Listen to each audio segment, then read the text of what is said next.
يوم القيامة فيما كانوا فيه يختلفون أولم يهد لهم كم أهلكنا من قبلهم من القرون يمشون في مساكنهم إن في ذلك لآيات أفلا يسمعون الله أكبر الله أكبر الله أكبر لا إله إلا الله الله أكبر الله أكبر ولله الحمد.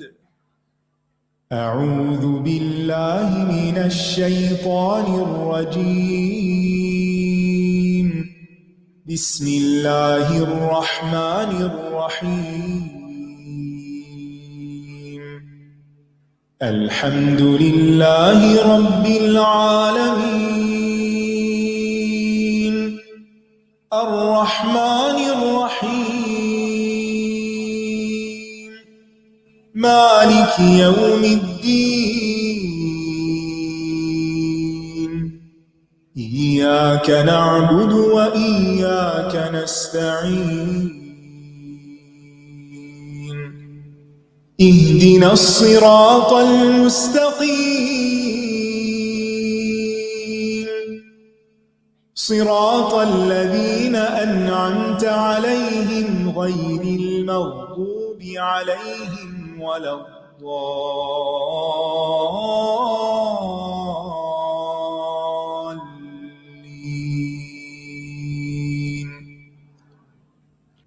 السلام علیکم ورحمۃ اللہ وبرکاتہ. کیا حال ہے سب کا؟ الحمدللہ. ہم نماز کے طریقے کے بارے میں کچھ باتیں پڑھ رہے تھے. کل ہم نے تکبیر تحریمہ کے بارے میں پڑھا تھا. آج ہم نماز میں قیام کے بارے میں پڑھیں گے کہ کھڑے ہو کر نماز پڑھنی چاہیے، الا یہ کہ انسان بیمار ہو یا اس کے لیے قیام مشکل ہو، کیونکہ قیام جو ہے یہ نماز کا رکن ہے اور اس کو ادا کرنا واجب ہے. نماز میں کچھ ارکان ہیں، کچھ سنن ہیں، تو یہ ارکان میں سے ہے. اگر کوئی شخص قیام کی استطاعت رکھتا ہے، کھڑے ہو سکتا ہے، تو اس کے لیے جائز نہیں کہ بیٹھ کے نماز پڑھے. لیکن جو شخص کسی بیماری، بڑھاپے یا کھڑے ہونے کی وجہ سے شدید مشقت میں مبتلا ہو جاتا ہے اور قیام سے عاجز ہوتا ہے، تو اس کے لیے زمین پر یا کرسی پر بیٹھ کر نماز پڑھنا جائز ہے. قرآن مجید میں اللہ تعالیٰ فرماتے ہیں حافظوا علی الصلوات والصلاۃ الوسطی وقوموا للہ قانتین. سب نمازوں کی حفاظت کرو اور درمیانی نماز کی، اور اللہ کے لیے فرما بردار ہو کر کھڑے رہو. اللہ کے لیے فرما بردار ہو کر کھڑے رہو، یعنی قیام کا حکم قرآن مجید سے بھی ہمیں ملتا ہے. اس کے علاوہ نبی صلی اللہ علیہ وسلم نے بھی ہمیں قیام کا حکم دیا ہے. عمران بن حسین رضی اللہ عنہ کہتے ہیں کہ مجھے بواسیر کا مرض لاحق تھا، تو میں نے نبی صلی اللہ علیہ وسلم سے نماز کے بارے میں دریافت کیا. آپ نے فرمایا کھڑے ہو کر نماز پڑھو، اگر اس کی طاقت نہ ہو تو بیٹھ کر، اگر اس کی طاقت نہ ہو تو پہلو کے بل لیٹ کر. یعنی بالکل چت لیٹ کر پڑھنے کی بجائے کیا ہے، یعنی سائڈ پر ہو جائے انسان. اور جو قیام پر قدرت رکھے اس پر قیام لازم ہے. امام نووی کہتے ہیں جہاں تک فرض نماز کا تعلق ہے تو کھڑے ہونے کی قدرت رکھنے کے باوجود بیٹھ کر نماز پڑھنا درست نہیں، یعنی نماز نہیں ہوتی. اگر کوئی شخص کھڑے ہونے کی طاقت رکھتا ہے لیکن بس نماز کے وقت جا کے بیٹھ جاتا ہے، اور خصوصاً فرض کے وقت، ایسی نماز میں ثواب نہیں ہوتا بلکہ انسان گناہگار ہوتا ہے. بعض خواتین کو دیکھا گیا وہ کچن کا کام سارا کھڑے ہو کر کریں گے، لانڈری کھڑے ہو کے کر رہے ہیں، صفائی بھی اب ایسے اوزار آگے کہ کھڑے ہو کے کر رہے ہیں، سارے گھر کے کام کھڑے ہو کے ہو رہے ہیں، اور جب نماز کا وقت آتا ہے تو جا کے کرسی پہ بیٹھ جاتے ہیں یا زمین پہ بیٹھ کے نماز پڑھتے ہیں۔ تو ٹھیک ہے، اگر نوافل وغیرہ آپ نے بیٹھ کر پڑھنے ہیں تو گنجائش ہے، لیکن فرض نماز میں کھڑا ہونا لازم ہے۔ صحابہ کے بارے میں یہاں تک آتا ہے کہ وہ بعض اوقات ٹیک لگا کر بھی کھڑے ہوتے تھے لیکن قیام کرتے تھے۔ اسی طرح علماء کہتے ہیں کہ جو کوئی بھی قیام کی استطاعت رکھنے کے باوجود فرض نماز بیٹھ کر ادا کرے تو اس کی نماز باطل ہے، نماز ہوتی ہی نہیں۔ یعنی جو کھڑا ہو سکتا اور پھر بیٹھ جائے تو اس کی نماز نہیں ہوتی۔ ہاں، بیماری یا تکلیف کی وجہ سے بیٹھ کر نماز پڑھنے کی اجازت ہے، رخصت ہے۔ یعنی جو لوگ کھڑے نہیں ہو سکتے، ان کو کھڑے ہونے میں ڈر ہے کہ وہ گر جائیں گے، یا کچھ نماز انہوں نے، جیسے آج کل تراویح ہے تو کچھ نماز انہوں نے کھڑے ہو کر پڑھ لی، لیکن اب اگر مزید کھڑے ہوتے ہیں تو ان کو گرنے کا ڈر ہے یا زیادہ تھکاوٹ ہو کے مشکل ہو گئی ان کے لیے نماز، تو ان کے لیے اجازت ہے یا رخصت ہے کہ پھر وہ بیٹھ کر نماز پڑھ لیں۔ بعض لوگ کھڑے تو ہو جاتے ہیں لیکن رکوع اور سجدہ کھڑے ہو کر رکوع نہیں کر سکتے اور سجدے کے لیے زمین پہ نہیں جا سکتے، تو ایسے لوگ پھر کیا کر سکتے ہیں کہ جیسے کرسی کے پاس کھڑے ہو جائیں، قیام کر لیں، اور اگر رکوع بھی ہو جائے تو بہت اچھا، اور اگر نہیں ہو سکتا تو پھر بیٹھ جائیں، پھر بیٹھ کر رکوع اور سجدہ کر لیں۔ یعنی قیام جو ہے وہ بیٹھ کر نہ کریں۔ قیام کے لیے اگر ہمت ہے اور اپنے پاؤں پہ کھڑے ہو سکتے ہیں تو پھر کھڑے ہو کر کر لیں، اور باقی نماز پھر بیٹھ کے پڑھ لیں۔ جیسے زمین پہ نہیں جا سکتے تو کرسی پہ بیٹھ کے آپ پڑھ سکتے ہیں۔ لیکن یہ بھی یاد رکھیے کہ مریض کے لیے بھی کھڑے ہو کر نماز پڑھنے میں زیادہ فضیلت ہے، ٹھیک ہے۔ عمران بن حسین کی ایک اور روایت جو صحیح بخاری میں ہے، اس کے بارے میں آتا ہے کہ وہ مرض بواسیر میں مبتلا تھے۔ انہوں نے فرمایا کہ میں نے رسول اللہ صلی اللہ علیہ وسلم سے بیٹھ کر نماز پڑھنے کے بارے میں دریافت کیا تو آپ نے فرمایا اگر وہ کھڑے ہو کر نماز پڑھے تو افضل ہے، اگر بیٹھ کر پڑھے تو اسے کھڑا ہو کر نماز پڑھنے والے سے آدھا ثواب ملے گا۔ یعنی کھڑے ہونے والے کو پورا ثواب اور بیٹھنے والے کو آدھا۔ اب آپ دیکھیں کہ نماز تو آپ پڑھ ہی رہے ہیں، وقت تو آپ لگا ہی رہے ہیں، تو اگر تھوڑی سی مشقت انسان برداشت کر کے کھڑا ہو ہی جائے تو زیادہ بہتر ہے، الا یہ کہ اس کے جسم میں ایسی اکڑن ہے یا ایسی مشکل ہے کوئی کہ وہ زیادہ دیر نہیں کھڑے ہو سکتا تو اور بات ہے۔ اور جو لیٹ کر نماز پڑھے گا اسے بیٹھ کر نماز پڑھنے والے کے ثواب سے نصف ثواب ملے گا۔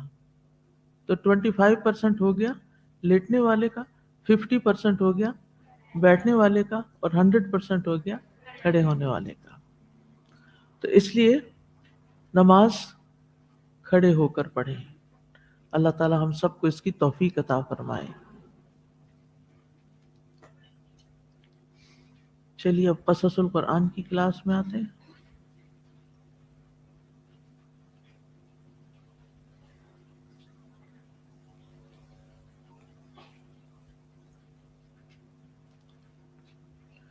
نحمده ونصلي على رسوله الكريم، اما بعد فاعوذ بالله من الشيطان الرجيم، بسم الله الرحمن الرحيم، رب اشرح لي صدري ويسر لي امري واحلل عقدة من لساني يفقهوا قولي۔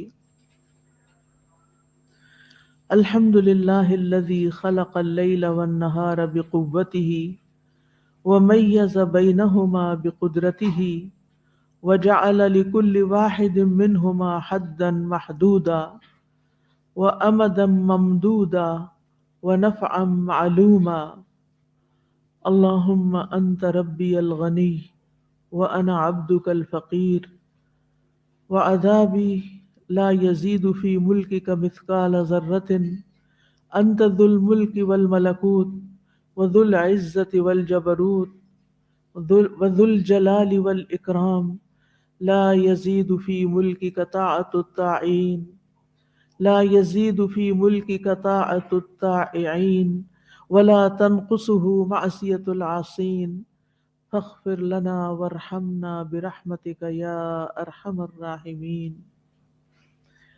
تمام قسم کی حمد اللہ کے لیے ہے جس نے رات اور دن کو اپنی قوت کے ساتھ پیدا کیا اور ان دونوں میں اپنی قدرت کے ساتھ فرق کیا اور ان میں سے ہر ایک کے لیے ایک متعین حد مقرر کر دی اور ایک متعین مدت مقرر کر دی اور ایک مفید نفع بنا دیا۔ اے اللہ تو میرا رب ہے جو غنی اور بے نیاز ہے اور میں تیرا بندہ ہوں جو کہ فقیر ہے، اور تیرا مجھے عذاب کرنا تیری بادشاہت میں ایک ذرے برابر اضافہ نہیں کرے گا۔ تو بادشاہت اور سلطنت کا مالک ہے اور تو عزت اور قوت کا مالک ہے اور تو بڑائی اور اکرام والا ہے۔ اطاعت کرنے والوں کی اطاعت تیری بادشاہت میں اضافہ نہیں کر سکتی اور نافرمانی کرنے والوں کی نافرمانی اس میں کوئی کمی نہیں کر سکتی۔ بس اے ہمارے رب، اے اللہ ہماری بخشش فرما دے اور اپنی رحمت کے ساتھ ہم پر رحم فرما دے، اے سب رحم کرنے والوں سے زیادہ رحم کرنے والے۔ نحن نقص عليك أحسن القصص بما أوحينا إليك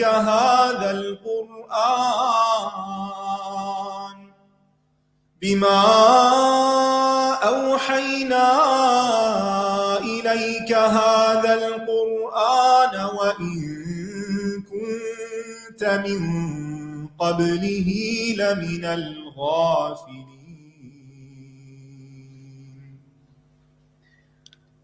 پچھلے سبق میں ہم پڑھ چکے ہیں کہ جب قابیل نے اپنے بھائی کو مار ڈالا تو اسے سمجھ نہ آئی کہ اب وہ اپنے بھائی کی لاش کے ساتھ کیا کرے۔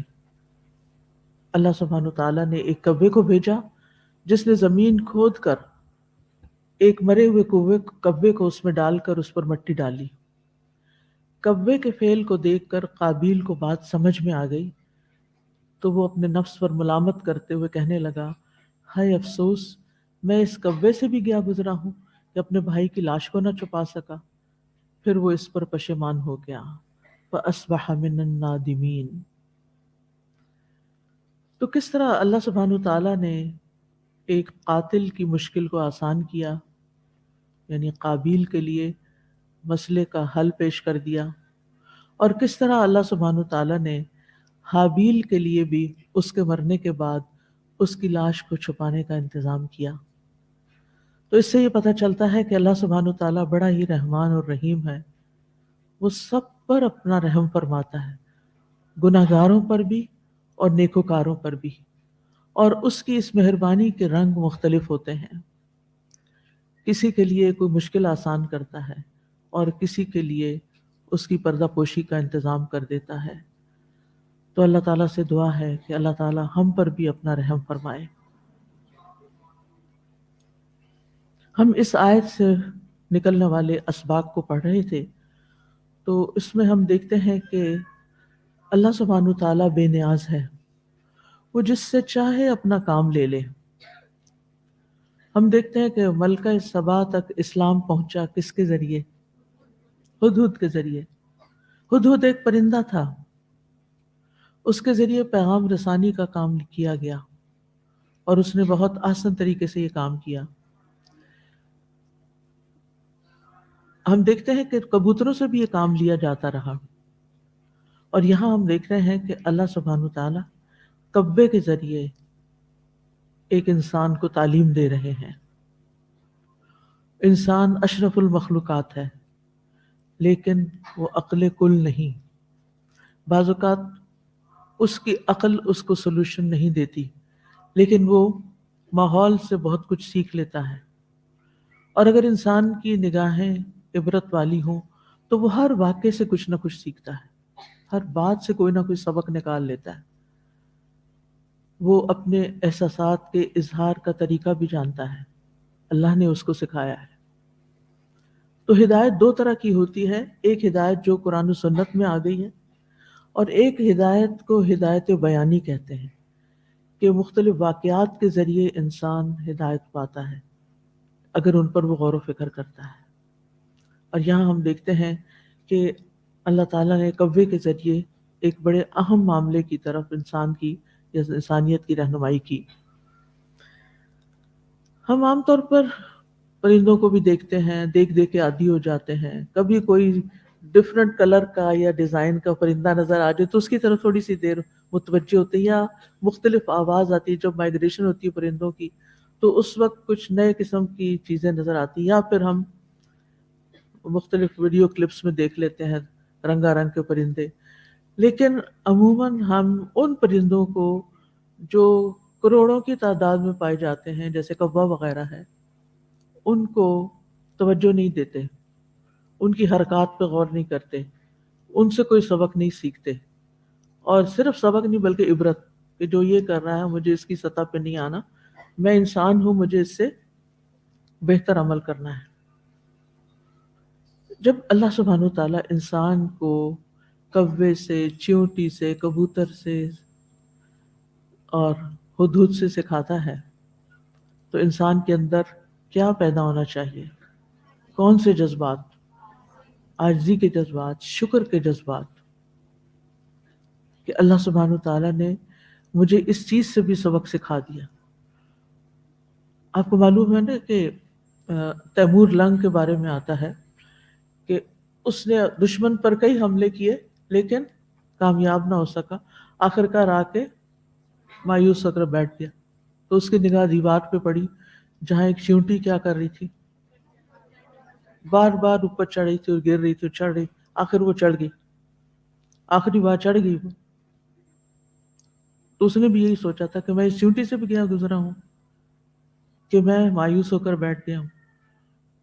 تو سیکھنے والا انسان جو ہر طرف نگاہ دوڑاتا ہے اور غور و فکر کی نگاہ سے دیکھتا ہے، وہ چیونٹی سے بھی سیکھ لیتا ہے، اور اس سے اس کی زندگی بدل جاتی ہے، اس کے اندر ایک بہت بڑی تبدیلی آ جاتی ہے۔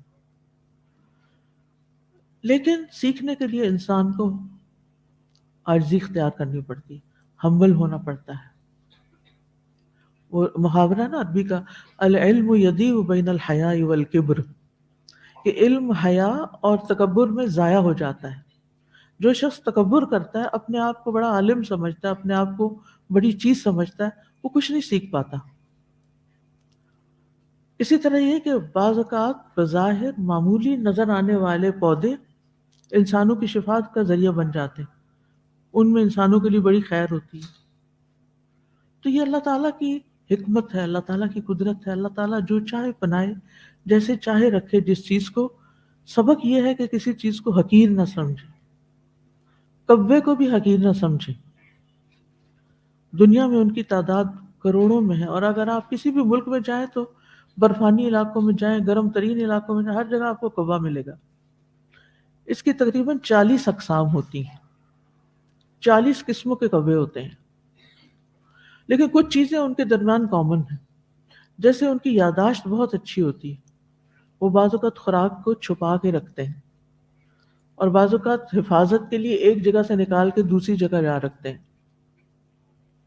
اسی طرح کوا جب اپنا جوڑا بناتا ہے یعنی میٹنگ کے لیے، تو تاحیات اسی کے ساتھ رہتا ہے، وہ ہر موسم میں تبدیل نہیں کرتا۔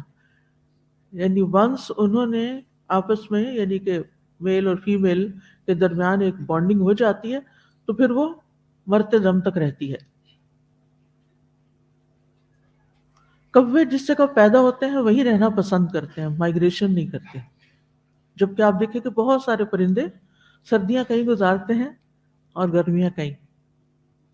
کچھ انسان بھی سنو برڈز ہوتے ہیں، لیکن یہ کہ کوا جہاں پیدا ہوتا ہے وہیں رہنا چاہتا ہے۔ بظاہر ہم کوے کی کہاں سنتے ہیں، لیکن اس کے ذریعے وہ ایک دوسرے سے کمیونیکیٹ کر رہے ہوتے ہیں اور ایک دوسرے سے اپنے میسیجز کنوے کر رہے ہوتے ہیں۔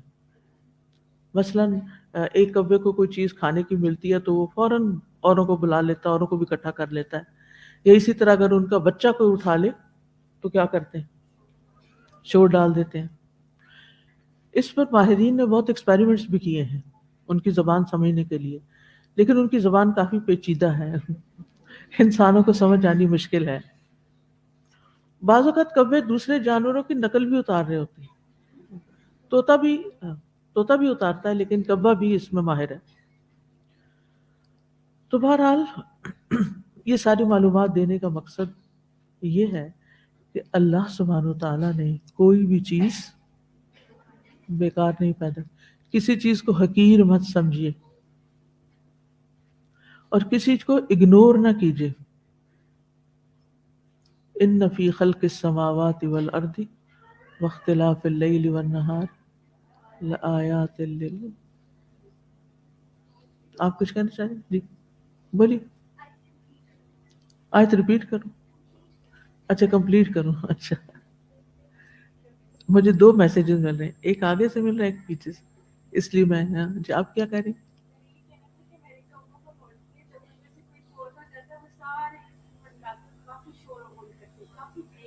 یعنی ایک کوا اگر مر جائے تو کافی دیر تک شور و غل کرتے ہیں. کسی نے مجھے میسج پہ بتایا کہ ایک دفعہ کہ وہ 6 سال کی تھی اور انہوں نے دیکھا کہ ایک بچہ ایک کوے کے بچے کو گھر لے آیا، اور پھر وہ جب تو کووں نے شور مچانا شروع کیا. تو بہرحال جب وہ گھر والے باہر نکلے تو صرف کووں نے اس بچے کے سر پہ آ کے ٹھونگے ماری جس نے اٹھایا تھا. ایسی یادداشت ان کی. تو اللہ کی مخلوق کے اندر ایک آپ کیا کہتی ہیں؟ مائک لیجیے.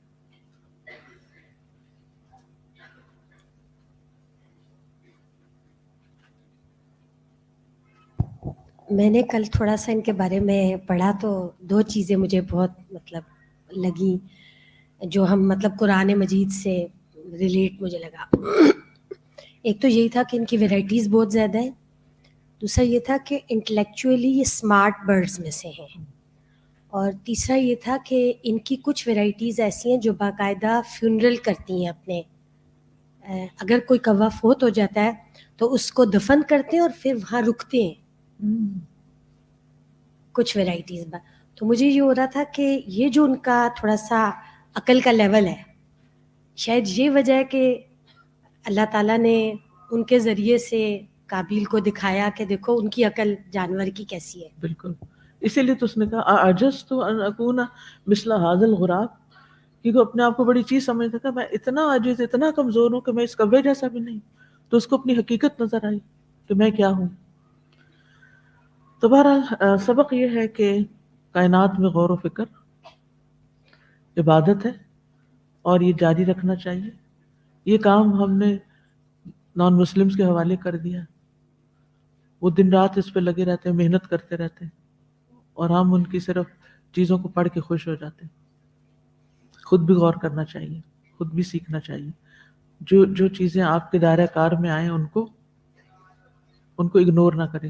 چاہے کوئی انسان ہو، چاہے کوئی کوا ہو، چاہے کوئی بھی ہو سکتا ہے. بعض اوقات آپ نے دیکھا ہوگا نا، پرندے آتے ہیں، ابھی گرمیاں شروع ہونے والی ہیں، پرندے آتے ہیں اور بولتے ہیں تھوڑی دیر اور پھر منہ ان کا ایسے کھلا کو کھلا ہوتا ہے. کیا اس سے کیا سبق ملتا ہے؟ کیا کرنا چاہیے؟ پانی.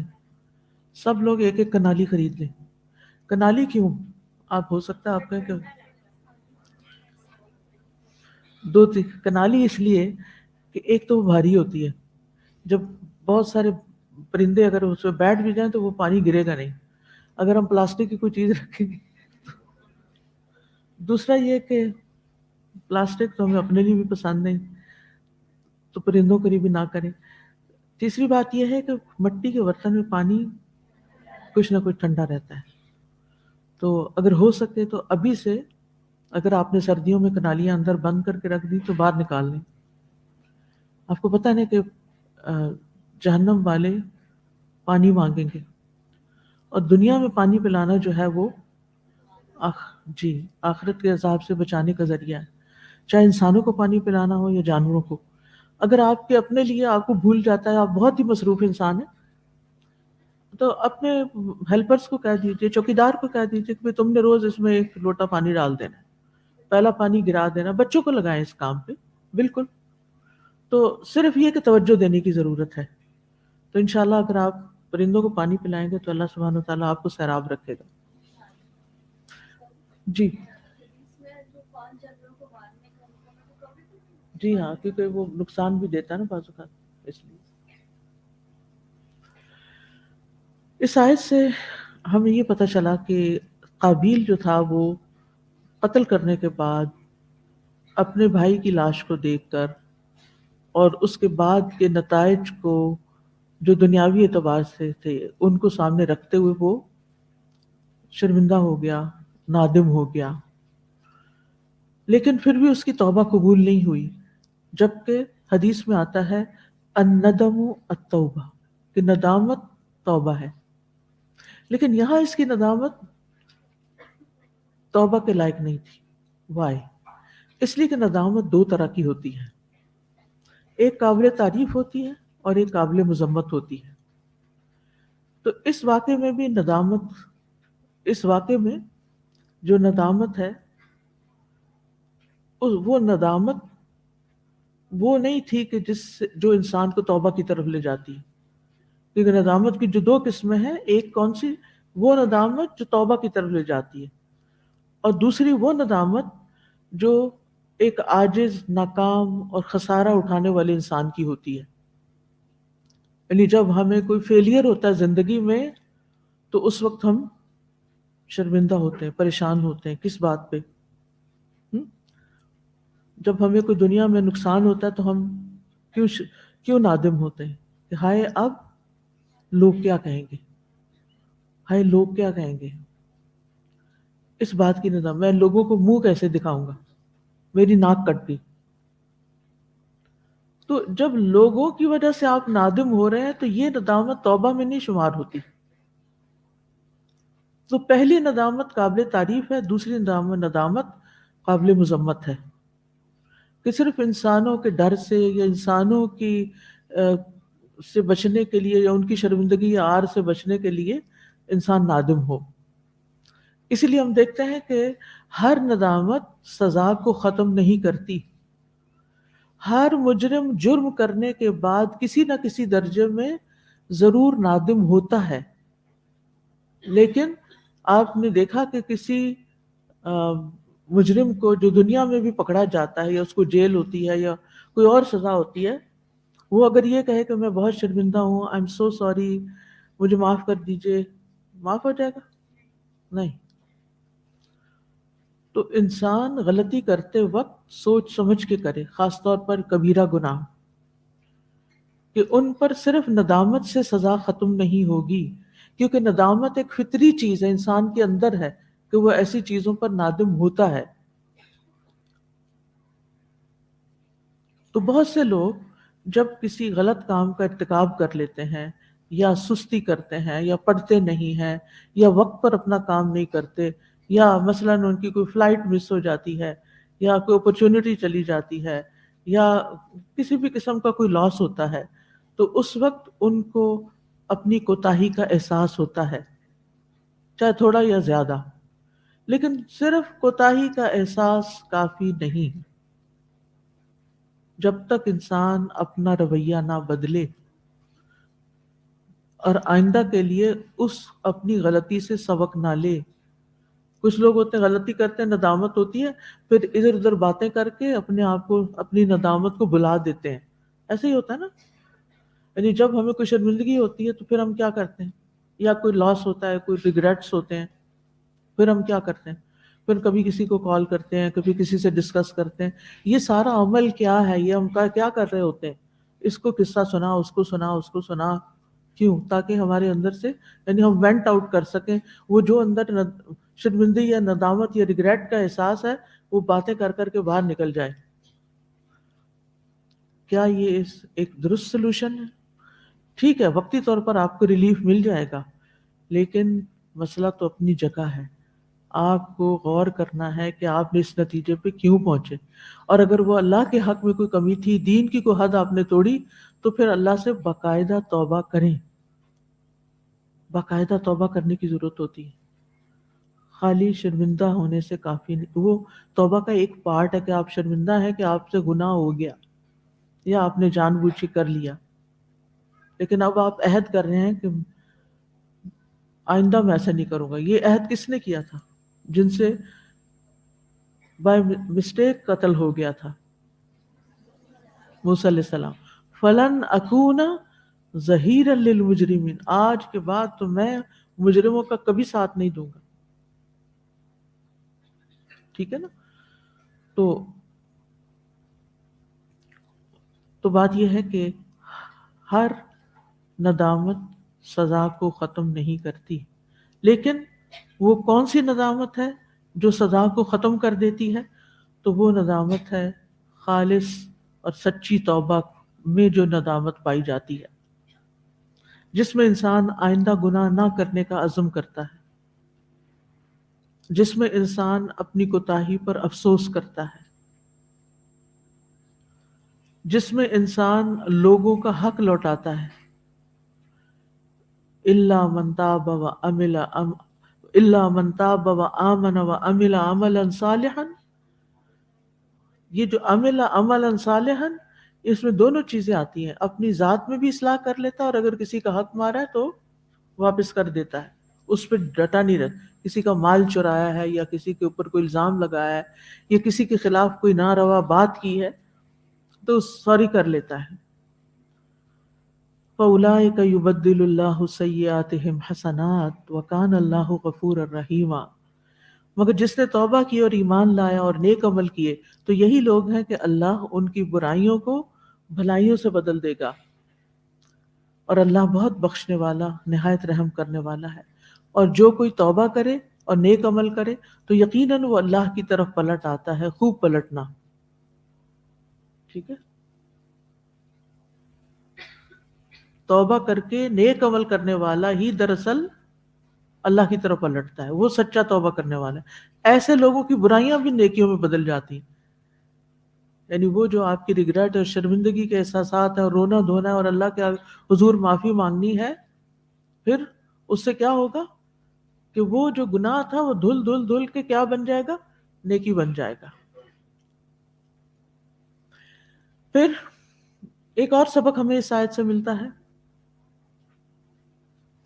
کہ نافرمانی کرنے والا اگر سچی توبہ نہیں کرتا، اللہ کے آگے نہیں روتا، حق نہیں لوٹاتا، معافی نہیں مانگتا، تو یہ ندامتیں اور یہ حسرتیں اس کے دل کے اندر ایک تنگی پیدا کرتی، اس کا دل گھٹنے لگتا ہے، اس کا غم بڑھنے لگتا ہے، اس کے نفسیاتی مسائل بڑھنے لگتے ہیں. تو عام طور پر تو سائیکائٹرسٹ پھر کیا کہتے ہیں کہ تم پھر بس بول دو جو دل میں، نکال دو.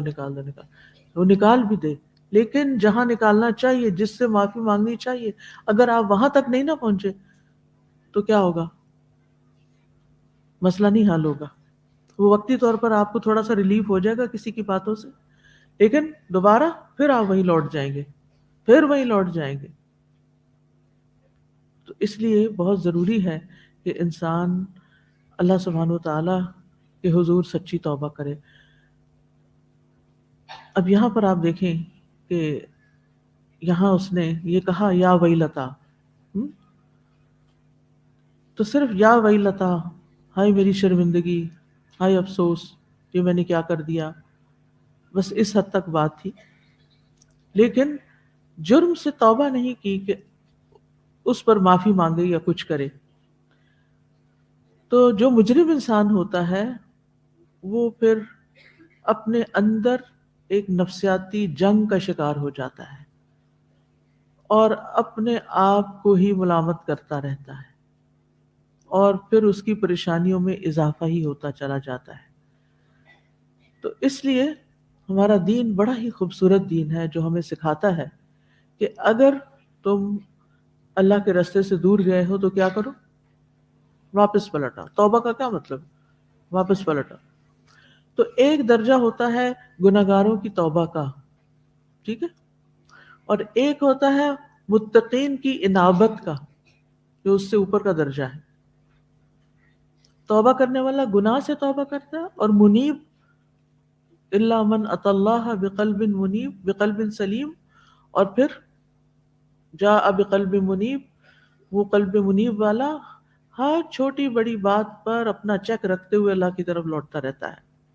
اور اگر انسان یہ نہیں کرتا تو پھر چھوٹا جرم، چھوٹا گناہ، چھوٹی بات جس پہ اس نے توبہ نہیں کی، وہ بڑھتے بڑھتے بڑھتے اس کا ایک میجر نفسیاتی مسئلہ بنا دیتی ہے اس کا.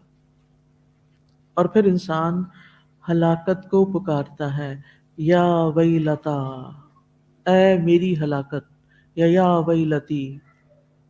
ہلاکت کیوں پکارتا ہے؟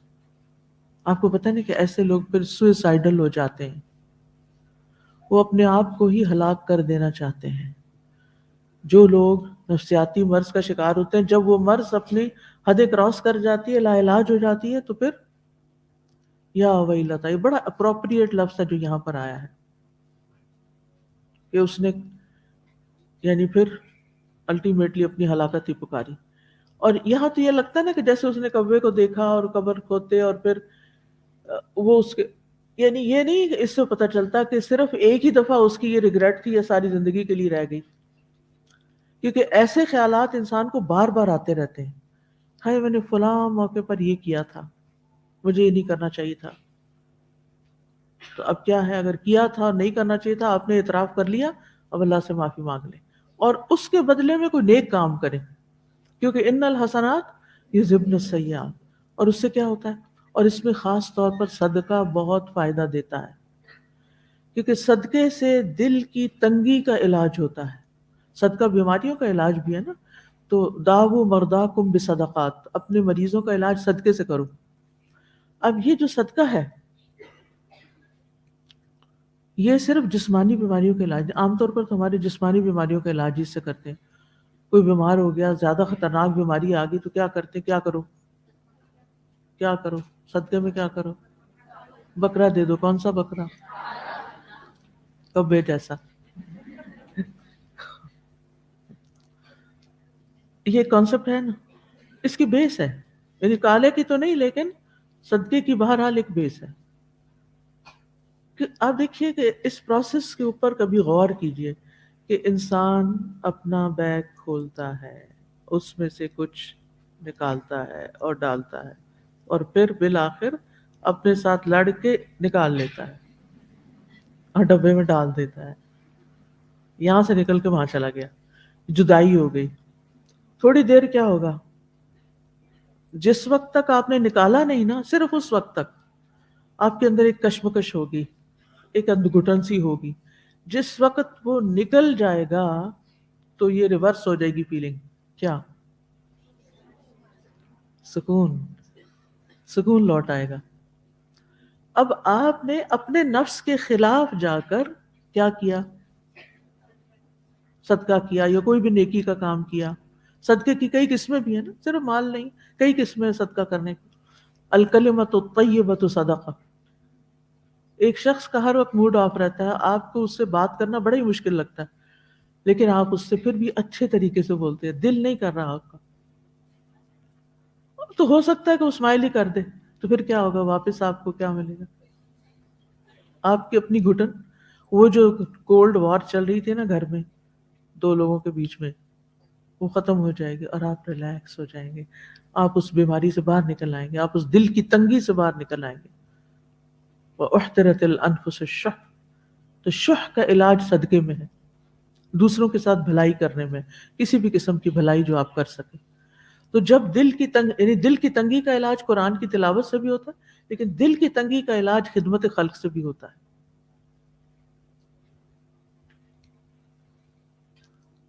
پھر ایک اور بات یہ سبق ہمیں لینا چاہیے اس آیت سے کہ انسان ماضی کی غلطیوں سے سبق لے، ان پہ صرف افسوس نہ کرے، کیونکہ یہاں پر وہ صرف ایک افسوس کی حد تک کہہ رہا ہے. اور یہاں بھی آپ دیکھیں جو کہہ بھی رہا نا، یا ویلتا اعجزت، فوکس کس پہ ہے، اپنے آپ پہ ہے نا اس کا. میں اتنا بھی نہیں، یعنی میں تو اپنے آپ کو بڑی چیز سمجھتا تھا، تو مجھ سے تو یہ بھی نہیں ہو سکا، یہ کیا ہوا، یہ تو نہیں ہونا چاہیے تھا. جو متکبر انسان ہوتا ہے نا، وہ اپنی غلطی بھی اس طرح نہیں مانتا جیسے ماننی چاہیے.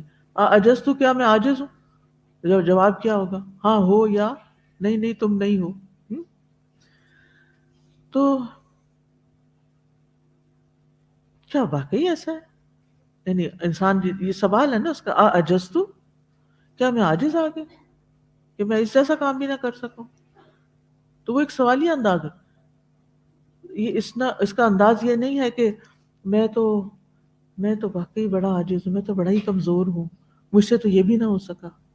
نہیں، عاجز تو انداز اس کا بڑا مختلف ہے. تو بعض لوگ ماضی میں جو غلطیاں کی ہوتی ہیں، ہم سب نے کی ہوئی ہیں، ہم میں سے کوئی بھی فرشتہ نہیں ہے.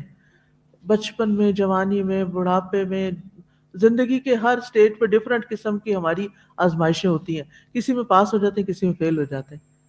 کیونکہ انسان کے لیے غلطی کرنا اس کی فطرت کا ایک حصہ ہے سمجھو. تو اس سے مسٹیکس ہوگی. لیکن یہ مسٹیکس ہمیں کچھ سکھانے کے لیے آتی ہیں، سبق لینے کے لیے، صرف افسوس کے لیے نہیں. صرف یہ نہیں کاش یہ نہ ہوتا، کاش وہ نہ ہوتا، کاش میں یہ نہ کرتی، کاش میں وہاں نہ جاتی، کاش میں اسے دوستی نہ کرتی، کاش میں اس کو دوست نہ بناتی. یہ قیامت کے دن بھی لوگ کریں گے جب. کیا کہیں گے؟ یا لیتنی لم اتخذ فلانا خلیلا، کاش کہ میں فلاں کو دوست نہ بناتا. یہ وہاں بھی ہوگا، دنیا میں بھی ہم بس اتنا ہی کرتے ہیں، کاش میں اس کے ساتھ وہاں نہ جاتی، کاش میں اس کی بات نہ سنتی، وغیرہ وغیرہ. یہ صرف یہ جو کاش ہے نا، یہ ریگریٹس ہی پیدا کرتا رہتا ہے. اس سے بھی باہر نکلنا چاہیے. ہم میں سے ہماری ایک عام کمزوری ہے جو سب میں ایک درجے میں پائی جاتی ہے، اور وہ یہ کہ کچھ لوگ ہم میں سے ماضی میں جیتے ہیں، جو کہ اکثریت ہے لوگوں کی. ماضی یہ ہو گیا، فلاں نے یہ کر دیا، یعنی ماضی قریب یا ماضی بعید، دونوں کا سفر جاری رہتا ہے پیچھے مڑ مڑ کے. اگر آج کسی نے صبح کچھ بات کہہ دی تھی تو وہ، یا کوئی اچھی بات بھی کہہ دی تو وہ مڑ مڑ کے وہی یاد آتی رہے گی. یا کوئی انسان چلا گیا زندگی سے تو وہ یاد آتا رہے گا. یا کوئی غلطی ہو گئی تو وہ یاد آتی رہے گی. کوئی اور رمضان میں خاص طور پر جب تھوڑی سی ہم دعاؤں میں یا عبادت میں بہتری کرتے ہیں تو ہمارا اندر ریویل ہونے لگتا ہے نا. پھر ہمیں جب صاف ہوتا ہے نا، دل صاف ہوتا ہے، تو پھر ہمیں اپنی غلطیاں بھی ذرا نظر آنے لگتی ہیں. عام روزمرہ زندگی کی بھاگ دوڑ میں کم نظر آتی ہیں. اچھا، تو انسانوں کی اکثریت اس غلطی کا شکار رہتی ہے کہ وہ ماضی کو بہت یاد کرتی. بہت کم لوگ ہوتے ہیں جو حال میں رہتے ہیں. اس وقت کیا کرنا ہے؟ اس وقت مجھے سونا نہیں ہے. یہ سونے کی کلاس نہیں بلکہ سونے کی کلاس ہے. ٹھیک ہے نا؟ مجھے یہاں توجہ رکھنی ہے. اب جو گھر میں ہو گیا ہو گیا. اگر چولہا بند کرنا بھول گئے تھے تو کوئی بات نہیں، کیونکہ وہ بار بار نا نفس کے اندر سے وسوسے اٹھتے رہتے ہیں. وہ میرا خیال ہے آج میں نے یہ کام نہیں کیا تھا، او ہو فلاں کے ساتھ میں نے وعدہ کیا، وہ یہ ہو گیا. ان باتوں کو نہیں، حال میں رہیں. اس وقت کیا ہو رہا ہے، تبھی آپ غور و فکر کر سکیں، تبھی آپ سبق سیکھ سکیں گے، تبھی اپنی زندگی بہتر بنا سکیں. کچھ لوگ فیوچر کے خوف کا شکار رہتے ہیں. ہمارا کیا بنے گا، ہم بوڑھے ہوتے جا رہے ہیں، ہمارا کوئی سنبھالنے والا، ہمارا کیا بنے گا. بس اسی غم میں گھلے چلے جاتے ہیں. کیا کریں؟ ایسے سارے مسائل کو اللہ کے سپرد کر دیں. جس نے پیدا کیا نا، اس کی ہم اس کی مخلوق ہے، وہ ہماری ٹیک کیئر کرے گا، وہ کوئی بندوبست کر دے گا. مجھے اس وقت یہ سوچنے کی ضرورت نہیں، اور نہ میں یہاں بیٹھ کے سوچ کے اپنے مستقبل کو سنوار سکتی ہوں. ٹھیک ہے، کچھ پلاننگ کرنی چاہیے، لیکن ہر وقت دماغ پہ سوار نہیں کرنا کسی چیز کو. تو ایسی سوچیں تباہ کن سوچیں ہوتی ہیں، اور غیر ضروری قسم کی ٹینشن انسان کے اندر پیدا کر دیتی ہیں. بیٹھے بیٹھے آپ پریشان ہو اٹھتے ہیں.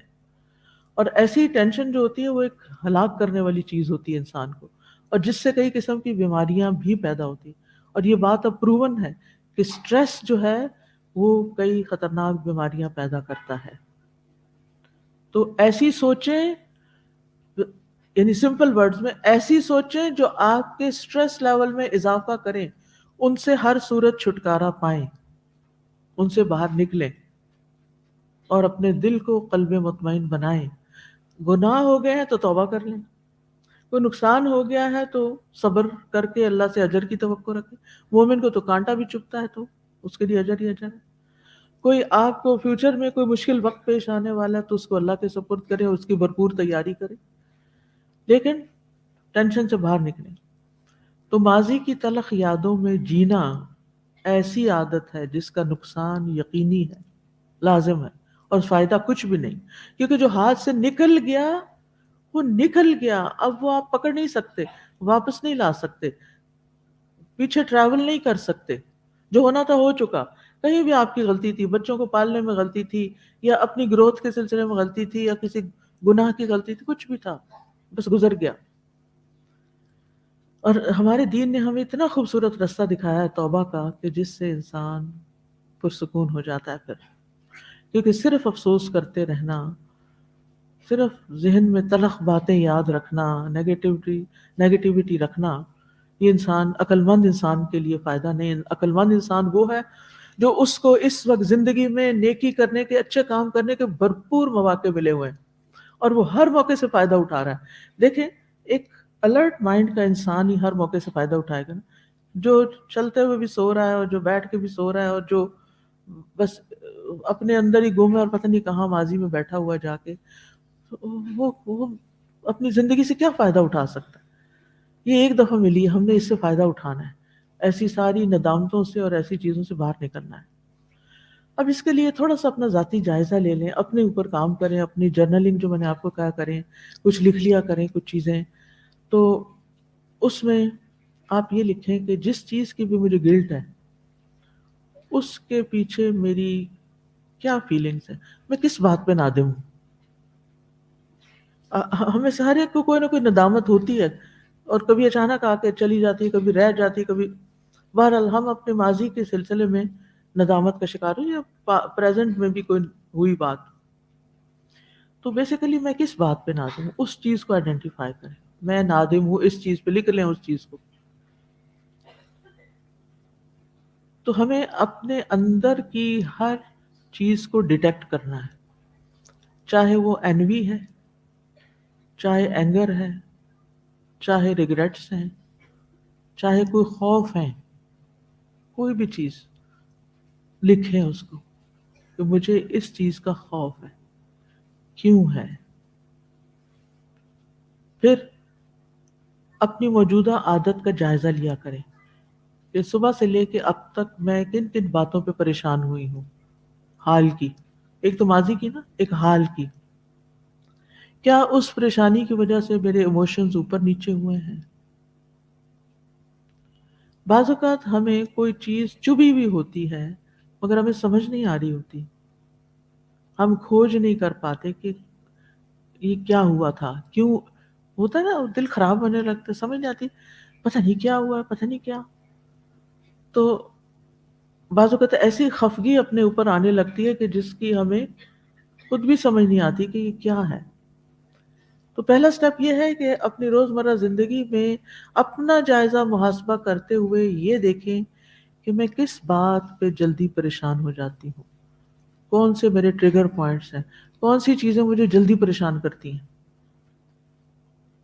کچھ چیزیں ہوتی ہیں نا، بس ان سے انٹریکشن ہوا نہیں تو آپ پریشان ہو. کچھ خاص لوگ نظر آئے تو آپ پریشان ہو گئے.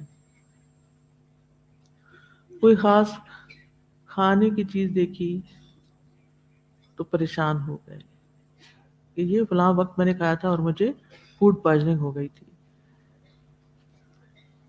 یعنی ہمارے موجودہ جو نظر آنے والی چیزیں نا، ان کا کوئی ہمارے پاسٹ ایکسپیرینس کے ساتھ ایک کنیکشن ہوتا ہے. تو پاسٹ کو سمجھنے کے لیے موجودہ اپنے دل کی کیفیت کو لازم پرکھے کہ یہ آج جس بات پہ میں پریشان ہوئی ہوں کیوں پریشان ہوئی. اور پھر آپ دیکھیں کہ اس کی وجہ سے ہو کیا رہا ہے مجھ پہ. میرا وقت جا رہا ہے، ضائع ہو رہا ہے، میں فوکس نہیں کر پا رہی، میرا نماز میں، قرآن میں، کلاس میں دل ہی نہیں لگ رہا. تو سب سے پہلے کنفرم کریں کہ کیا چیز ہے جو آپ کو بادر کر رہی ہے، وہ کون سی، وہ جو چھوٹا سا کانٹا چبھ جاتا ہے نا، ہوتا اتنا چھوٹا سا ہے، کیا مجال جی آرام سے بیٹھنے دیں جب تک اس کو نکالنا دیں۔ ایسے ہی دل میں بھی کچھ باتیں چبھی ہوئی ہوتی ہیں، نہیں آرام کر سکتے جب تک آپ ان کو نکال نہ دیں۔ اب آپ نے آئیڈینٹیفائی کر لیا، اور یہ آپ نے خود ہی کرنا ہے اپنا، یہ کیا چیز تھی، کیا چیز، غور کرتے جائیں، آپ پکڑ لیں گے اس کو، او یہ تھی، ٹھیک ہے۔ مثلاً آپ صبح اٹھتے ہیں، شیشے میں اپنا منہ دیکھتے ہیں تو ایک ریڈ سا ڈاٹ نظر آتا ہے، آپ کیا سوچتے ہیں؟ رات کوئی مچھر آیا تھا جو مجھے کاٹ گیا، ساتھ ہی آپ کو ڈینگی یاد آ جاتا ہے۔ تو اب کیا کریں گے اگلے دن کے لیے سوتے وقت؟ میک شور کریں گے کہ مچھر نہیں ہو۔ یہ آپ نے کیسے کر لیا کہ اگلے دن آپ سارے کمرے کو دیکھ رہے ہیں، اسپرے کر رہے ہیں، جو بھی کر رہے ہیں، کیونکہ آئیڈینٹیفائی کر لیا آپ نے کہ یہ ڈاٹ مچھر کے کانٹے کا ہے۔ تو آئیڈینٹیفائی کر لیں، پھر اس کے بعد اس کے آپ علاج کی طرف آئیں گے۔ سب سے پہلی بات یہ ہے کہ آپ اپنی فیلنگز کو ویلیڈیٹ کریں۔ ویلیڈیٹ کا مطلب سمجھ کیا ہے، کیا مطلب ہے؟ جی جی، یعنی اب ان کو محسوس کر کے ان کو جانچے ایک طرح سے، اور انہیں کہا اٹس اوکے، ایسے ہو جاتا ہے، انسان سے غلطی ہو جاتی ہے، فلاں یعنی جو بھی ریزن ہے، اب مچھر ہے تو موسم بدل رہا ہے، مجھے کھڑکیاں دروازے بند کر کے رکھنے ہیں، تو it's not a big deal, ہر مچھر ڈینگی والا نہیں ہوتا، تو مجھے اتنا خوف نہیں اپنے اوپر سوار کر لینا چاہیے کہ میں کہیں مر ہی نہ جاؤں۔ تو اینالائز کرنے کے بعد پھر اپنے آپ کو یعنی کہ اس کی ریزنز کو دور کرنے کے لیے، یعنی اس گلٹ کو پھر اپنے سے نکالنے کے لیے، پھر دیکھیں کہ اس کی وجوہات پر غور کریں گے، اور پھر آپ جانیں گے کہ یہ اس موسم میں ہونا ہے اور یہ ہوگا اور یہ ہو جاتا ہے۔ مثلاً آپ کے منہ سے کوئی بات نکل گئی جس کے بعد آپ بے چین ہیں، ہم انسان ہوں، ایسا ہو جاتا ہے۔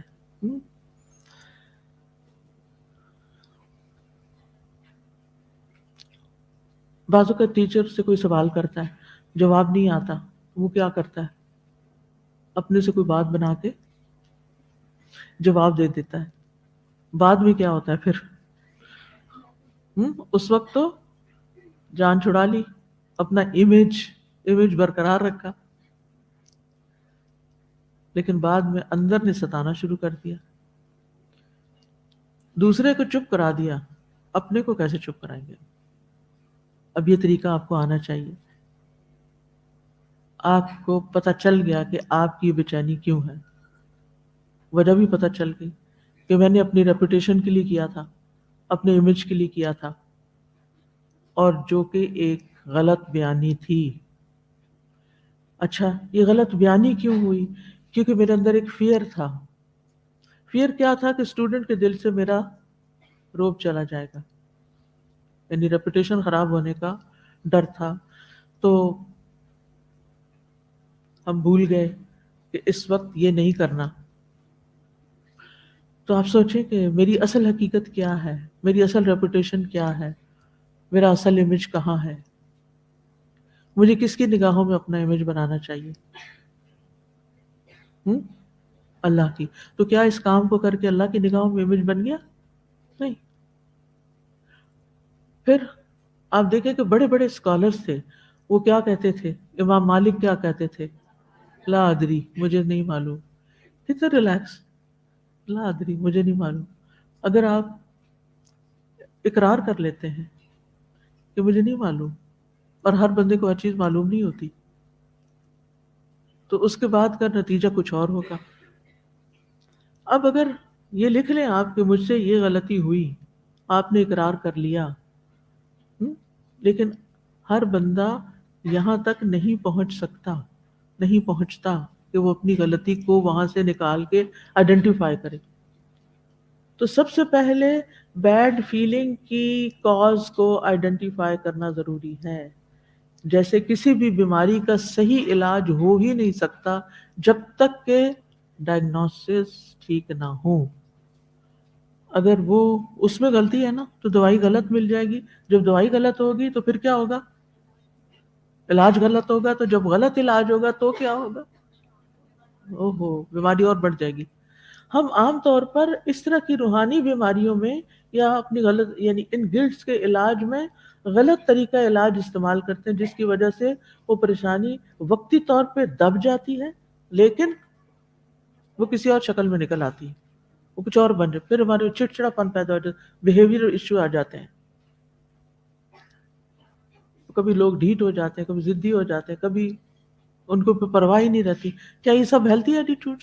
یہ ہیلتھی نہیں ہے. ٹھیک ہے. اب آپ دیکھیں کہ بعض لوگ، جیسے پہلے میں نے کہا کہ صرف دوسروں کو جا کے بتاتے ہیں کہ ہم سے یہ ہو گیا اور ہماری یہ پریشانی ہے، اور لیکن کتنے لوگ ہوتے ہیں کہ جو ایمپتھی رکھتے ہیں. ایمپتھی کا مطلب پتہ ہے نا کہ ان کو یہ احساس ہے کہ وہ سمجھتے ہوں آپ کی فیلنگز کو اور آپ کے ساتھ ایک ہمدردی بھی رکھتے ہوں اور آپ کی بات کو پوری طرح سمجھتے بھی ہوں.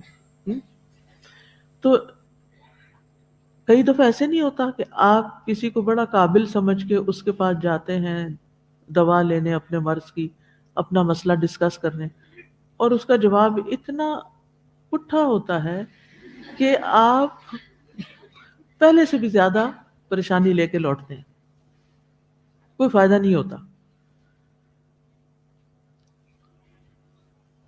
اب آپ دیکھیں،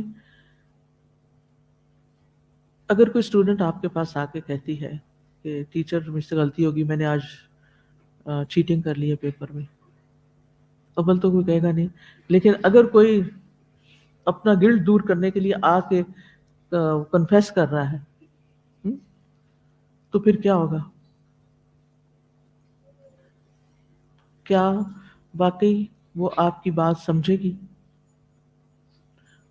یعنی آپ نے جس سے بات کی، اگر اس کے اندر ایمپتھی ہو تو وہ فوراً دیکھے گی کہ کیا ریزن بنی، کیوں یہ بچہ یہاں تک کیوں پہنچا، وہ اس کا علاج کرے گی.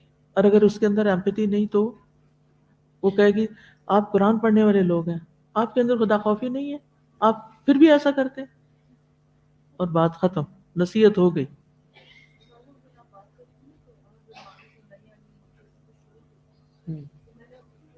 مائک لیجیے ذرا اچھے سے بتائیے، شروع سے بتائیے. اس دن آپ بات کر رہی تھی کہ امر بالمعروف اور نہی عن المنکر کی جو شروط ہیں وہ داعی کو ضرور پڑھنی چاہیے. تو میں نے اس کو سرسری سا ہی پڑھا تھا، لیکن اس میں ایک چیز تھی کہ جو پہلے سے نادم ہو اس کو پھر نہی عن المنکر نہیں کیا جائے گا. کتنی اچھی بات ہے نا یہ، کہ جو پہلے سے ہی ایک ریگریٹ لے کے آپ کے پاس آیا ہے تو آپ اس کو مزید ٹینشن دے رہے ہیں. یعنی ہر وقت لوگوں کو کہنا کہ کچھ خدا کا خوف کرو، تم میں تقویٰ نہیں، تم اللہ سے نہیں ڈرتے، تم قرآن پڑھتے اور عمل نہیں کرتے، ان تانوں سے اصلاح نہیں ہوتی، حالات درست نہیں ہوتے. یعنی امر بالمعروف تانا دینا نہیں ہے، بلکہ پہلے سچویشن کو پہچاننا ہے کہ اگلا شخص کس کیفیت میں ہے. کچھ لوگ نارمل طریقے سے بتا رہے ہوتے ہیں، کچھ لوگ شرمندگی سے بتا رہے ہوتے ہیں، کچھ لوگ رونا بھی شروع کر دیتے ہیں، کچھ لوگ جذباتی ہو جاتے ہیں. تو ہر ایک کا علاج الگ ہوگا. جیسے ایک سر درد ہوتا ہے، کہنے کو سر درد ہے، ہیڈ ایک ہے، کیا ڈاکٹر کے پاس جائیں تو سب کو ایک ہی دوا دیتا ہے؟ نہیں. تو بہرحال بہت دفعہ ہمیں کوئی ایسا مہربان نہیں ملتا جو ہمیں ہماری ریگریٹس سے نکالے. بعض ریگریٹس ایسی ہوتی ہیں یا بعض گناہ ایسے ہوتے ہیں کہ آپ ہر ایک کو بتا بھی نہیں سکتے، کیونکہ آپ کو پھر ڈر ہوتا ہے کہ اگر میں نے یہ بتائے تو میرا امیج خراب ہو جائے گا، وہ میرے بارے میں کیا سوچیں گے. اچھا، اب وہ جس کے پاس آپ گئے اس نے آپ کا ایک علاج تو کر لیا، آپ ایک اور ریگریٹ لے کے آ گئے. اب امیج کی ہوگی پریشانی. پھر بار بار خیال آ رہا ہے وہ کیا سوچتی ہوگی، میں ایسی بری ہوں، وہ کیا سوچتی، وہ کیا ایک کب آسمان سے گرے کھجور میں اٹکے. اور ایک عادت بھی بن چکی ہوتی ہے اس طرح کا انسان بنے رہنے کی. لیکن ان چیزوں سے انسان کی پروڈکٹیوٹی متاثر ہوتی ہے. آپ کی زندگی بڑی قیمتی ہے، آپ نے زندگی میں بہت کچھ کرنا ہے. ایسی پریشانیوں میں سوئے نہیں رہنا یا ان کو بلانے کے لیے غلط طریقے استعمال نہیں کرنے، ان کو آئیڈینٹیفائی کر کے پن پوائنٹ کر کے وہاں سے ان کو اپروٹ کرنا ہے. ٹھیک ہے، تو یعنی آئیڈینٹیفائی کیا، پھر ریزنز ڈھونڈی، پھر ویلیڈیٹ کیا کہ ایسی چیزیں انسانوں سے ہو ہی جاتی ہیں. انسان اپنی اوقات کو پہچانتا ہے کہ میں ایک کمزور انسان ہوں، یہ میرے خمیر میں ہے کہ مجھ سے غلطی ہوگی، میں سلپ ہوں گا. لیکن اصل بات یہ کہ اٹھنا کیسے ہے، سارا فوکس اس پہ ہونا چاہیے، ان اخلاقی برائیوں کو ختم کیسے کرنا ہے.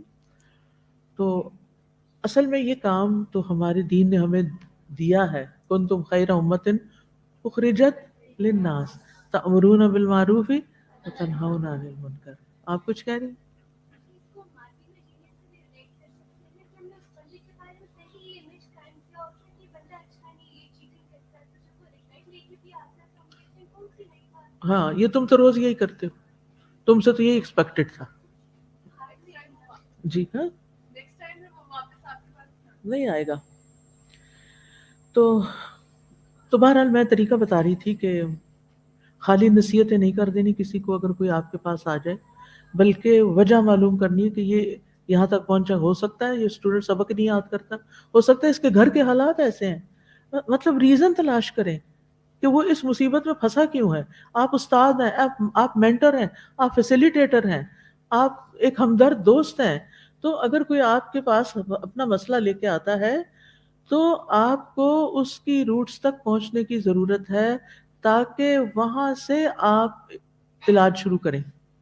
اگر آپ نے وہاں سے شروع نہیں کیا نا تو مسئلہ حل نہیں ہوگا. وہ چپ کر کے بیچارہ اپنی عزت بچا کے بیٹھ جائے گا، ڈانٹ ڈونٹ کا کے بات ختم ہو گئی. تو آپ کو کیا کرنا ہے؟ اوکے فائن، ایسا ہو جاتا ہے، انسان ہے. ہو سکتا ہے ہم نے بھی کبھی اسٹوڈنٹ لائف میں ایسے کیا ہو. لائٹلی اس بات کو لے کے پھر آپ اس کو اس میں سے نکالیں گے. ایک دم جمپ نہیں کرنا کسی کے اوپر. اور ان فیلنگس کو اگر کوئی ریگریٹ میں ہے یا آپ خود ہیں تو ان کو نارملائز کرنا ہے پہلے. اور پھر اگر انسان نارمل ہو جائے اور سوچنے سمجھنے کے قابل ہو جائے اور اینکشسنس سے انسان باہر نکل آئے تو اب انسان اس قابل ہوگا کہ کوئی سولوشن سوچ سکے.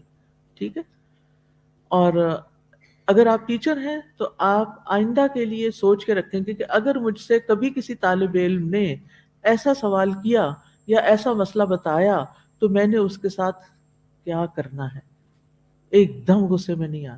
اسی طرح ماں ہے اگر آپ اور آپ کے بچے ہیں، بچے ڈر کے مارے اپنی غلطی نہیں بتاتے، چھپا دیتے ہیں، توڑ کے گلاس اوپر چپ کر کے باہر نکل جاتے ہیں کیونکہ ان کو پتا ہے کہ وہ تو ٹوٹا، ہمارا دل بھی ٹوٹے گا. تو بتانے کی زحمت ہی نہیں کرتے. پھر جھوٹ آ جاتا ہے، نہیں اس نے توڑا ہوگا، میں نے نہیں توڑا. دیکھیں نا ایک کتنی خرابیاں آگے نکل رہی ہیں. تو اس میں پھر جب ایک انسان ٹھنڈے دل سے اپنی فیلنگز کو ویلیڈیٹ کرنے کے بعد، ساری سچویشن کو سمجھنے کے بعد نارمل ہوتا ہے تو پھر اس کے بعد یہ ہے کہ انسان سوچنے کے قابل ہوتا ہے کہ اب میں نے کیا کرنا ہے. تو خلاصہ کیا ہے؟ یعنی پھر سولوشنز آپ کو اللہ تعالیٰ سجھائے گا اور آگے آنے شروع ہو جائیں گے. ٹھیک ہے. تو فرسٹ سٹیپ کیا ہے کہ اگر پریشانی یا ٹینشن ہو رہی ہے تو رک جائیں، غور کریں کس بات پہ، وجہ کیا ہے. جتنی وجوہات ظاہری طور پر محسوس ہوں لکھیں. یہ اپنے اوپر لکھ کے آپ اپنی تھراپی خود کر رہے ہیں، اپنے تھراپسٹ خود ہیں. اور یہ آپ کو بننا پڑے گا. اور اگر آپ ہر وقت دوسروں پہ ریلائے کر رہے ہیں، ڈیپینڈنٹ ہیں، اب میں یہ فیل کر رہی ہوں، چلو میں اپنی دوست کو بتاتی ہوں میں یہ فیل کر رہی ہوں، اب میں اس کو کال کر لیتی ہوں، اب میں یہ کر لیتی ہوں، یہ سب غلط طریقے ہیں. اپنے اوپر خود ورک کریں، اپنی ذمہ داری خود لیں، اپنی اصلاح کا طریقہ خود سوچیں، اپنے آپ کو پہچانیں کہ مجھے کیا چیزیں پھر فائدہ دیتی ہیں.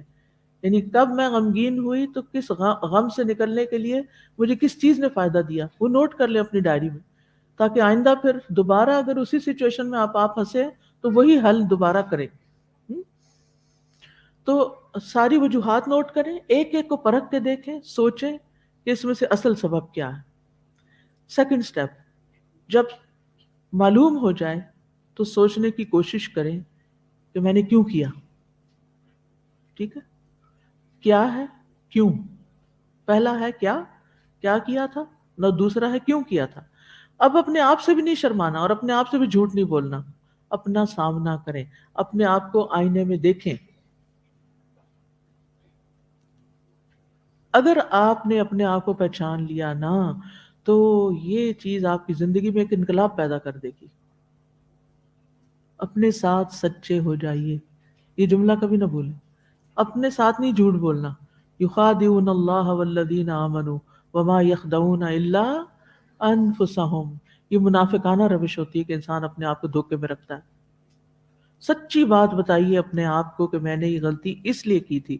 ٹھیک ہے، مجھے اپنے آپ سے مزید سوال کیجئے، مجھے کیا خدشات لاحق تھے، کیا مجھے کوئی فائدہ چاہیے تھا، کیا مجھے کوئی تعریف چاہیے تھی، کیا مجھے کسی مالی چیز کے کھو جانے کا ڈر تھا، یا مجھے یہ ڈر تھا کہ لوگ مجھے جج کریں گے، یعنی میرے بارے میں ججمنٹل ہوں گے، لوگ میرے بارے میں کیا کہیں گے.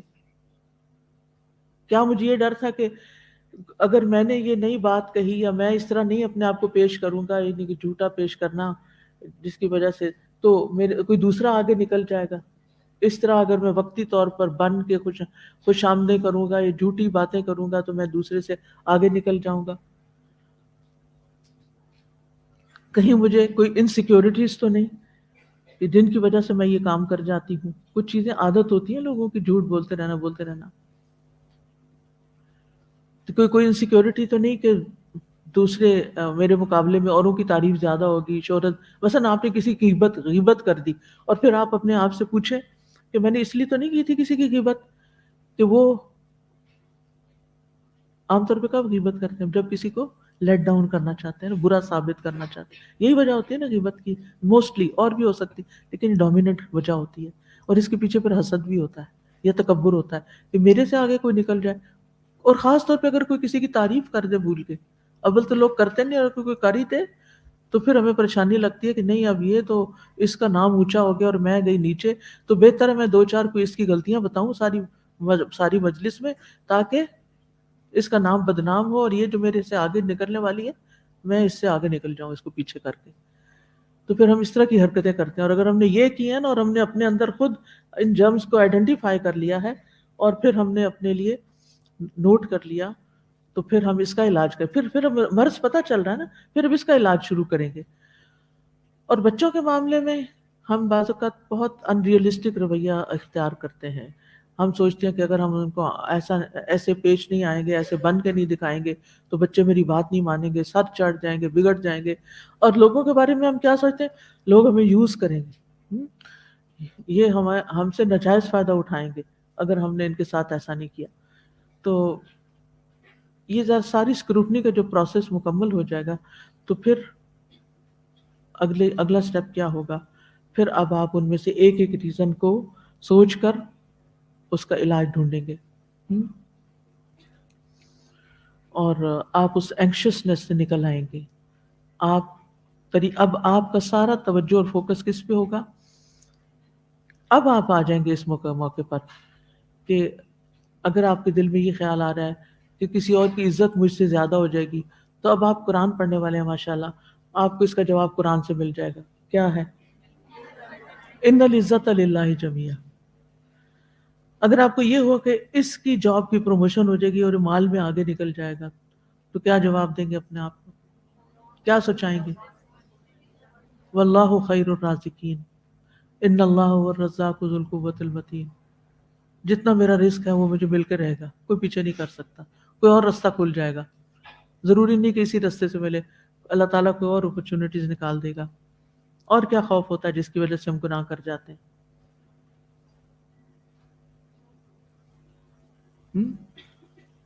یہ ابھی چونکہ یہ بہت نئی باتیں ہیں نا، جب آپ ان کو لکھیں گے نا، لکھ کے سچ بولیں گے، بے شک کاغذ پھاڑ دیں بعد میں، اگر تو ڈائری میں لکھیں اور لکھے رہیں اور ڈائری چھپا لیں، لاک لگا لیں تو کوئی بات نہیں، وہ تو زیادہ ہی اچھا ہے، لیکن یہ آپ کو کرنا پڑے۔ جب تک آپ اپنے لیے خود ایسا کریں گے نہیں نا، اپنی وجوہات کو تلاش نہیں کریں، اپنے غلط عمل کی وجوہات تلاش نہیں کریں گے تو آپ علاج نہیں کر سکتے۔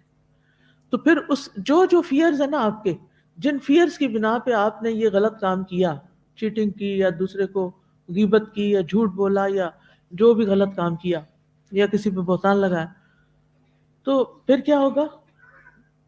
پھر آپ ان وجوہات کو اپنی بیماری کی سمٹم سمجھ کر ان کا علاج کریں گے، ٹھیک ہے؟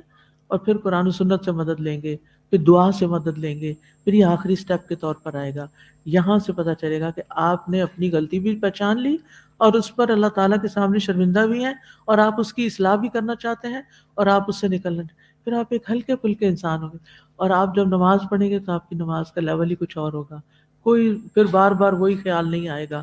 آپ قرآن پڑھیں گے، آپ پڑھائیں گے، آپ کسی سے بات کریں گے، اللہ تعالیٰ آپ کی زبان پہ حکمت جاری کر دے گا، کیونکہ آپ اپنے اوپر سخت مشقت کر چکے ہیں، آپ اپنے ساتھ کام کر چکے ہیں، آپ اپنے آپ کو پہچان چکے ہیں۔ جو اپنے آپ کو پہچان لیتا ہے نا اور اپنی غلطیوں کو پہچان لیتا ہے، اس کو دوسروں کو پہچاننے میں بھی دیر نہیں لگتی، کیونکہ اسے پتا ہم سب انسان ایک جیسے ہی ہیں نا۔ کوئی آپ کے پاس مسئلہ لے کر آتا ہے تو آپ کو فوراً سمجھ آ جاتا ہے، کیونکہ آپ خود اس پروسیس سے اپنے آپ کو گزار چکے ہوتے ہیں۔ تو پھر آپ کو لوگوں کا مسئلہ جلدی، پھر آپ کو لوگوں سے ہمدردی بھی ہوگی، پھر آپ لوگوں کو رستہ بھی بتائیں گے، پھر آپ دوسروں کے فائدے کے بن جائیں گے۔ تو خیر الناس انفعہم للناس، لوگوں میں بہترین انسان وہ ہے جو لوگوں کے لیے سب سے زیادہ نفع مند ہے۔ رات کو نیند بھی اچھی آئے گی، ایسا قلب مطمئنہ نصیب ہوگا انشاءاللہ کہ موت کے وقت بھی ایک سکون ہوگا کہ دنیا سے جا رہے ہیں، یا ایتھا النفس المطمئنہ۔ اس کو اچیو کرنا یہ ہمارا ٹارگٹ ہے، گول ہے۔ اور یہ واقعات ہم اسی لیے پڑھ رہے ہیں کہ ان سے سبق لے کر ہم اپنے آپ کو ان غلطیوں سے بچائیں کہ جس میں دوسرے پڑ گئے۔ تو کرنے کے کام کیا ہے کہ اللہ سے معافی کی امید رکھنی ہے، اللہ کی رحمت کی امید رکھنی ہے، جیسے ہی گناہ ہو جائے فوراً توبہ کرنی ہے اور سچی توبہ کرنی ہے۔ اور سچی توبہ یہ ہے کہ گناہ کی طرف دوبارہ نہیں پلٹنا، اپنی غلطیوں کا اعتراف کرنا ہے۔ اذان سن، اللہ اکبر، اللہ اکبر،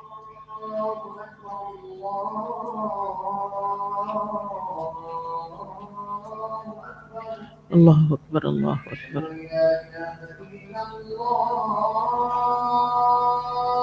اشہد ان لا الہ الا اللہ،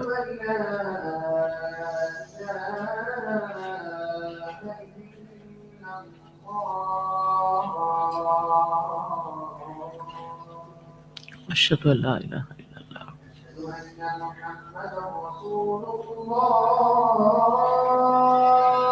اشہد ان محمد رسول اللہ،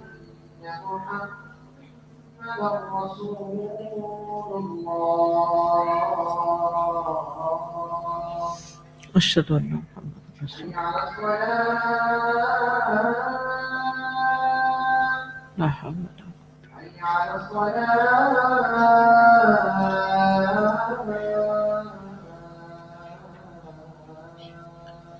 لا حول ولا قوة الا بالله، لا حول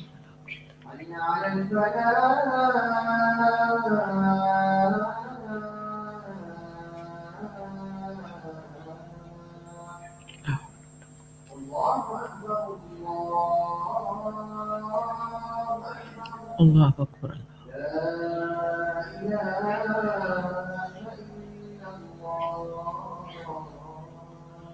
لا الہ الا اللہ محمد رسول اللہ۔ اللهم رب هذه الدعوة التامة والصلاة القائمة آت محمدا الوسيلة والفضيلة وابعثه مقاما محمودا الذي وعدته۔ ربنا ربنا آتنا في الدنيا حسنة وفي الآخرة حسنة وقنا عذاب النار ربنا آتنا من لدنك رحمة وهيئ لنا من أمرنا رشدا ربنا عليك توكلنا وإليك أنبنا وإليك المصير ربنا آمنا بما أنزلت واتبعنا الرسول فاكتبنا مع الشاهدين ربنا أتمم لنا نورنا واغفر لنا إنك على كل شيء قدير یا اللہ ہمیں اپنے آپ کو پہچاننے کی توفیق دے، اللہ ہمیں اپنی غلطیوں سے باہر نکلنے کی توفیق دے، اللہ ہمیں سچی توبہ کی توفیق عطا فرما، اللہ ہمارے اندر کی بے چینیاں اور اینکشسنس اور پریشانیاں اور غم اور دکھ دور فرما دے، ہمیں یا رب قلب مطمئنہ نصیب فرما، یا رب العالمین جو کچھ ہم کر رہے ہیں اسے قبول کر لے اور ہمیں بہتری اور بہترین کی توفیق عطا فرما دے، یا رب العالمین ہمیں رمضان کے جاتے ہوئے دنوں میں بہترین کام کر لینے کی توفیق دے، اللہم وفقنا لما تحب و ترضا، یا اللہ ہمیں ان کاموں کی توفیق دے جن سے تو محبت کرتا ہے، جن سے تو راضی ہو جاتا ہے، یا اللہ ہمیں بہترین صدقہ خیرات کی توفیق عطا فرما، بہترین خشوع والی نمازوں کی توفیق عطا فرما اور بہترین محفوظ روزے رکھنے کی توفیق عطا فرما اور ہماری دعاؤں کو قبول کر لے، ربنا تقبل منا انك انت السميع العليم وتب علينا انك انت التواب الرحيم وصلى الله تعالى على خير خلقه محمد وعلى آله واصحابه واهل بيته اجمعين برحمتك يا ارحم الراحمين۔ تو ہمیں اپنی غلطیوں کا اعتراف کرنا ہے، گناہوں پہ نادم ہو کر آئندہ نہ کرنے کا عزم کرنا ہے، صرف ندامت نہیں بلکہ اس کے ساتھ استغفار بھی اور گناہوں سے ڈرتے رہنا ہے۔ اللہ تعالیٰ سے دعا ہے کہ وہ ہمیں ان سارے نیک کاموں کی توفیق دے۔ ایک دو ضروری اناؤنسمنٹس ہیں، اس میں ایک تو یہ ہے کہ الہدیٰ انسٹیٹیوٹ کے تحت جو کورسز کروائے جا رہے ہیں ان میں داخلے جاری ہیں، تعلیم القرآن، تعلیم الحدیث، تدبر القرآن، تعلیم التجوید۔ 1 مئی سے کچھ اور کورسز بھی پیش کیے جا رہے ہیں جن کی تفصیل، یعنی جو ریگولر کورسز ہیں وہ تو 1 مئی سے شروع ہو ہی رہے ہیں، لیکن ایک اور کورس جو شروع ہو رہا ہے وہ حسن صحت کورس ہے، ٹھیک، یعنی اچھی صحت کیسے بنائیں ہم، کیونکہ صحت اچھی ہوگی تو پھر انسان سے کام بھی اچھے ہوتے ہیں۔ اور اس میں یعنی نبی صلی اللہ علیہ وسلم کا جو طرز زندگی تھا، آپ کے معمولات، غذائی عادات، سونا جاگنا، صحت، بیماری، ان چیزوں کے بارے میں رہنمائی دی جائے گی۔ پھر علاج بالغذا کیسے، یعنی کھانے پینے کے طریقے جو ہیں وہ صحیح کر کے، پھر ہجامہ اور بیماریوں سے بچاؤ، شرعی اور مسنون دم وغیرہ، پھر ڈپریشن، سٹریس اور دیگر نفسیاتی مسائل سے کیسے بچنا ہے، پھر سوشل میڈیا ایڈکشن وغیرہ سے کیسے نکلیں، پورنوگرافی سے کیسے باہر آئیں، پھر نشہ آور چیزوں ایڈکشن وغیرہ سے کیسے نکلے انسان، ورزش کے اصول کیا ہیں، اور گھر میں اگر بوڑھے لوگ بیمار ہیں یا کوئی بیمار ہے تو اس کا خیال کیسے رکھا جائے۔ تو یہ انشاءاللہ تعالی جو ہے کورس ہوگا، اس کی تفصیلات آپ یہ ہر جمعرات کو 3:30 سے 5:30 ہے، 1 ویک ہے صرف، ٹھیک ہے، اور پورے سال پر محیط ہے۔ جو لوگ بھی اس میں ایڈمیشن لینا چاہیں، اگر آپ اپنی پڑھائی کے ساتھ نہیں لے سکتے، جو آبویسلی مشکل ہوتا ہے، تو اپنے رشتہ داروں کو، دوستوں کو، یونیورسٹی فرینڈس کو، اوروں کو بتا سکتے تاکہ لوگوں کو فائدہ ہو۔ اسی طرح ہفتہ وار امثال القرآن پروگرام ہو رہا ہے جو مئی سے اپریل تک ہوگا، اور یہ صبح 10 بجے سے دوپہر 1 بجے تک ہے۔ یہ لاسٹ ایئر میں نے رمضان میں پڑھا ہے، پچھلے سال قرآن مجید میں جتنی مثالیں ہیں نا ان کی وضاحت کی تھی، کیونکہ قرآن مجید میں آتا ہے کہ ان کو صرف عقل مند لوگ ہی سمجھتے ہیں، تو علم والے ہی سمجھتے ہیں، اور عقل والے ہی، تو پھر یہ کہ کیا ہمارا شمار کس میں ہوتا ہے۔ تو ان مثالوں کو بطور خاص فوکس کر کے سمجھایا گیا ہے۔ تو جیسے اس رمضان کا پروگرام قصص القرآن ہے، تو اس رمضان کا پروگرام امثال القرآن تھا۔ تو اس میں خاص طور پر جو بچیاں اس وقت کورس سے فارغ ہو رہی ہیں ان کو میں حدیث کورس سے فارغ ہو رہی ہیں، تعلیم القرآن سے فارغ ہو رہی ہیں، ایسے 1 ویک کورسز میں دوسری مصروفیات کے ساتھ ضرور ایڈمیشن لے لیں، کیونکہ اس سے آپ ادارے کے ساتھ جڑے بھی رہیں گے اور نئی معلومات بھی ہوں گی۔ اسی طرح تدبر قرآن کورس ہے جو تعلیم القرآن کے بعد پیش کیا جاتا ہے، جس میں مزید گہرائی کے ساتھ قرآن مجید کو سمجھنے کی بات ہوتی ہے اور کچھ نئے سبجیکٹ پڑھائے جاتے ہیں۔ اور تذکیر القرآن یہ آن لائن کورس ہے اور ہر ہفتے کو صبح 10 سے دوپہر 1:30 بجے تک ہوتا ہے۔ تو مزید معلومات کے لیے شعبہ داخلہ سے رابطہ کریں یا الہدیٰ ویب سائٹ سے رجوع کریں، تو آپ کو انشاءاللہ تعالی اور بھی معلومات مل جائیں گی۔ جزاکم اللہ خیراً۔ اب سنت پڑھ لیجئے اور جن کو جانا ہے وہ آرام سے خاموشی سے نکل جائیں، اور ریڈ کارپٹس کے اوپر سنت نہیں پڑی ہے تاکہ نکلنے والے آسانی سے نکل سکیں۔ سبحانک اللہم و بحمدک، اشہد ان لا الہ الا انت، استغفرک و اتوب الیک۔ السلام علیکم ورحمۃ اللہ وبرکاتہ۔ فاقصص القصص لعلهم يتفكرون خاموشی خاموشی۔ اللهم صل على محمد وعلى آل محمد كما صليت على إبراهيم وعلى آل إبراهيم إنك حميد مجيد اللهم بارك على محمد وعلى آل محمد كما باركت على إبراهيم وعلى آل إبراهيم إنك حميد مجيد